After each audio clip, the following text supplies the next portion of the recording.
As a result of his actions in this case, the OLR requests that this court find that he did violate counts 2 and 3 of the disciplinary case as found by this referee, and the OLR recommends that this court impose a 60-day suspension of his license.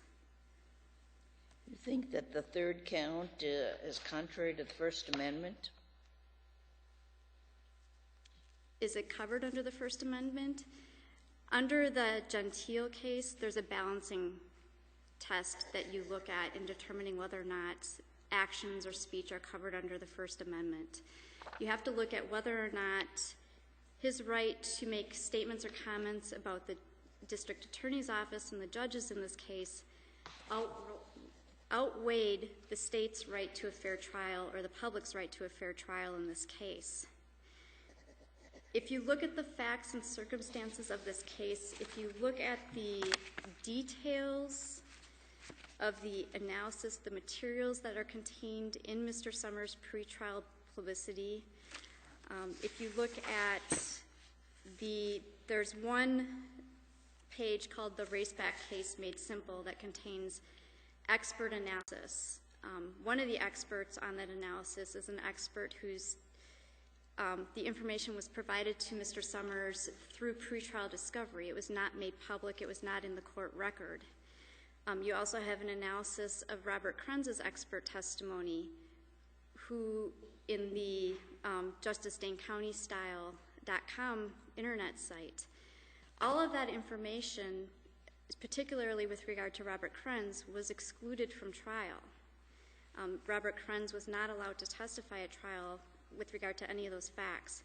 All the information, a majority of the information about the Dane County District Attorney's Office, the judges, experts' opinions were not admissible at trial. Any juror that had their hands on that information, it could potentially prejudice their thoughts, feelings, processes at the trial level. Clearly, you handle that on voir dire and striking jurors. This was all before trial, right?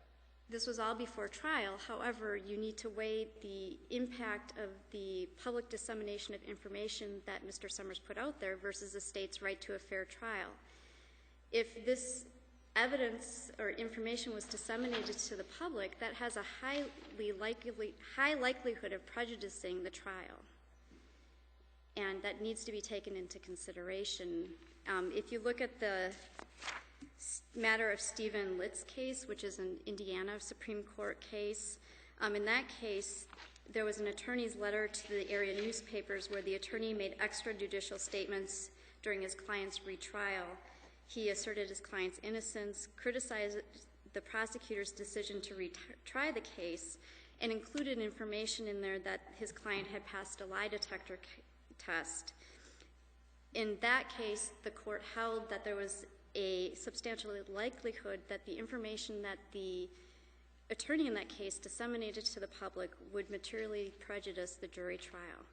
And I believe if you look at all the information that was contained within the newspaper articles, and particularly within the website, which was referred to in the newspaper articles, I believe that all that material together would there's a substantial likelihood that it would impact the trial in this case.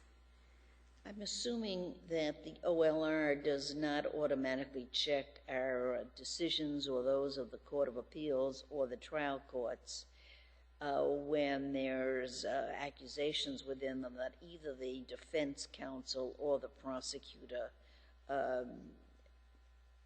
engaged in misconduct. Is that right? No. You do not check all those? No, we do not. Not that I'm aware of. All right. Thank you, counsel. Ms. Scott, I have one last Justice question. Brooks. Following up on what the Chief Justice was asking you, my understanding is that there were 3 different judges involved in this matter. Maybe I'm missing somebody, but first Judge Higginbotham, then Judge Bukowski, then Judge Moser. Did any of those 3 judges issue a gag order to the attorneys in regard to what could or could not be said prior to trial or during trial? No. I'm not aware of a gag order being. Right. put out. If I may, refresh my recollection with regard to that part of count 3, I think it was paragraphs 51 to 53, that dealt with putting a flyer on potential jurors' windshields. Sure. What happened with regard to that? There's no allegation that Mr. Sommers actually, in fact, put out those flyers.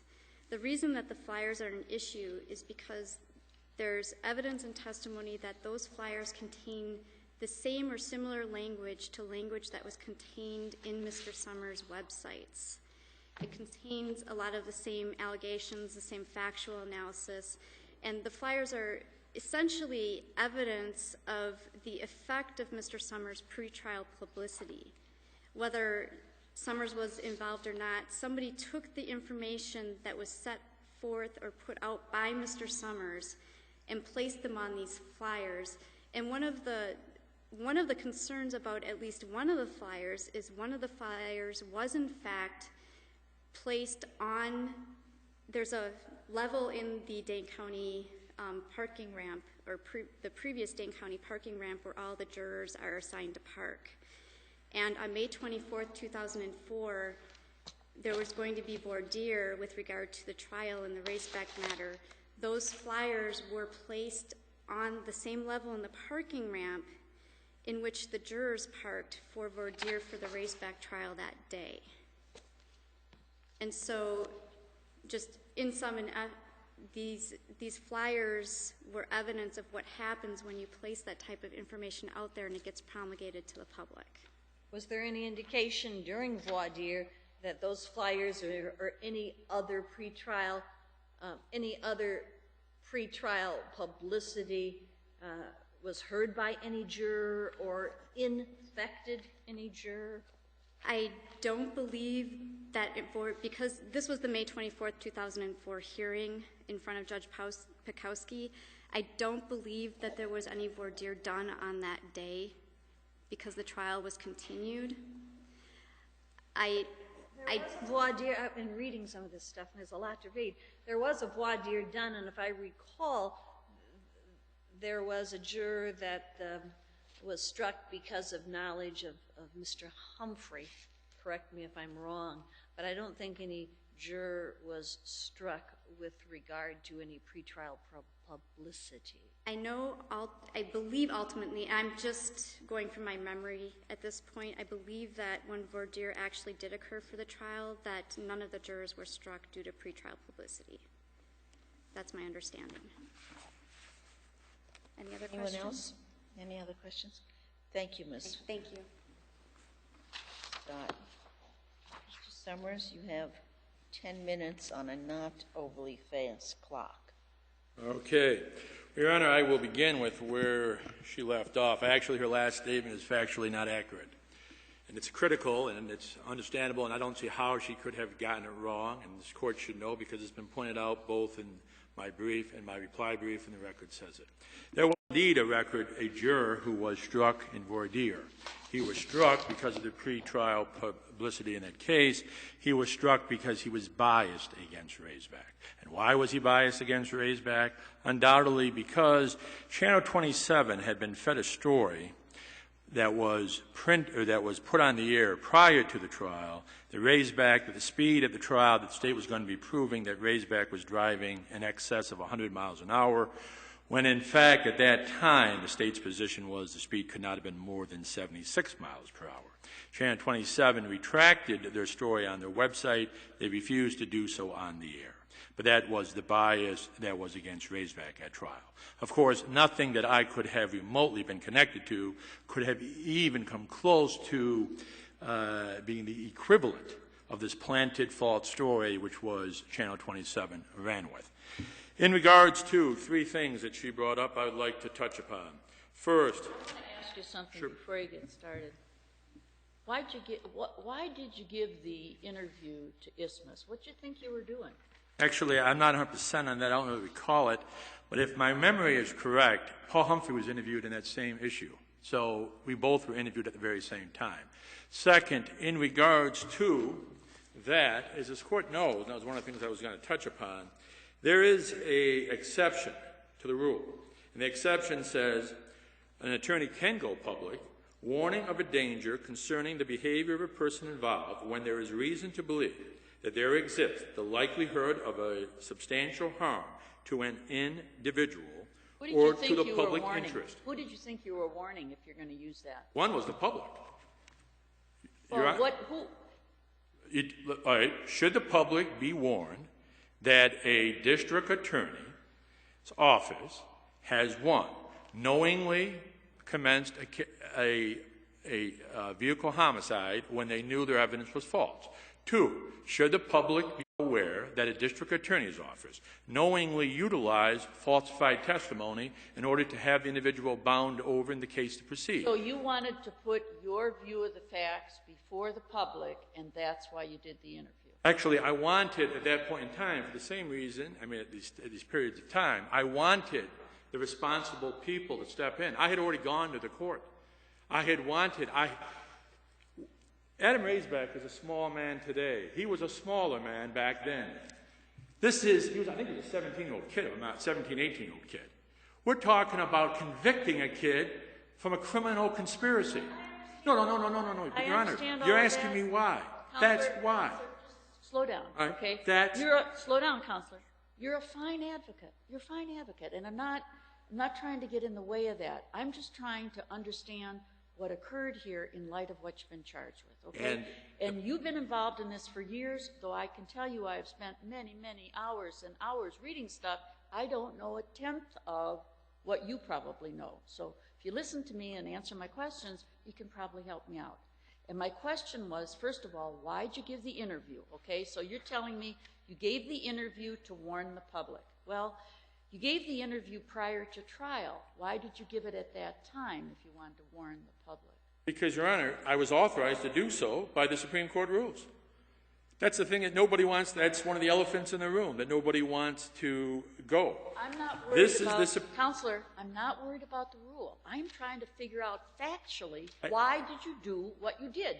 And you were not reading the Supreme Court rule before you went and had an interview with Isthmus. Yes, I did, Your Honor. So you read the rule and you decided this is what I should do under the rule? I did look it up. Yes, Your Honor, I am a responsible man. At that time, I had 9 kids. I am not reckless when it comes to supporting my family. All right, if you tell me I looked it up. Okay. That's the whole point. That's the elephant in the room, of course, that everybody wants to ignore, and that goes back to one of the key things. This court, basically, through the Chief Justice, gave what if, basically, whether it's true or not.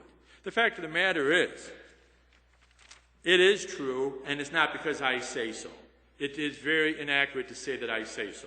That's why the 6 days of evidentiary hearing had to be put on the kibosh. That's why they need to be excluded from the record. Because what took place in those 6 days of evidentiary hearing? What was testified to? 1, Krenz testified. Before they commenced the prosecution, they knew the evidence that Humphrey was using was invalid and falsified. That's part of the testimony. 2, the statement that Krenz testified to on Humphrey's behalf was false. Krenz conceded he could not have truthfully said that. 3, Nasinski testified. They then came up with a second falsified analysis in the presence of him, Krenz, and Humphrey. 4, Nasinski testified. The photographic evidence that proved the whole thing was false. Humphrey literally told him to remove that photographic evidence from a deputy's locker, bring it to Krenz's office, and it was falsely represented in court that neither Nasinski nor Humphrey knew where the exculpatory evidence was. And 5, Humphrey's own subordinate testified that the warrant, the affidavit to get the warrant on McCoy was false. 6, the detective testified that the statements that Oluwar gave her, had put in her mouth in order to justify the allegation on count 1 were not true. She never said those things. She never could have said those things. Those are the things that all came out at those evidentiary hearings. And when she says, I have an affirmative defense, my God, that sins against the light. I was told after 6 days of evidentiary hearings that the evidence didn't count, literally didn't count. All you have to do is look at the referee's order and decision. The name Krenz never comes up. The name Nasinski never